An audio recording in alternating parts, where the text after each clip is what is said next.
21/4/2024 அன்று அதிகாலையில் கிடைத்த தகவலின் அடிப்படையில் வன பணியாளர்கள் கூடலூர் சில்வர் கிளவுட் தோட்டத்தில் வனவிலங்கு வேட்டையாடப்பட்டது தொடர்பாக சோதனை செய்தனர்.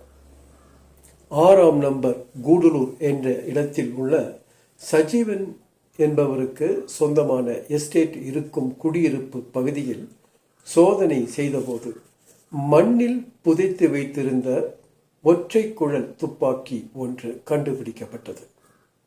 மேலும் வெடிக்காத தோட்டாக்கள் 11, வெடித்த தோட்டாக்கள் 2 எண்ணிக்கை, கத்தி, இரத்தக்கரை படிந்த கோடாரி, நெற்றி டார்ச் லைட், பர்ஸ் 1 மற்றும் காற்று குழல் துப்பாக்கி ஒன்றை வனத்துறையினர் பறிமுதல் செய்ததோடு ஃபைசல், சாபோ, ஜேக்கப், பரமன், ஸ்ரீகுமார், சுபைர் ஆகியோர் கைது செய்யப்பட்டு வழக்கு பதிவு செய்யப்பட்டுள்ளது.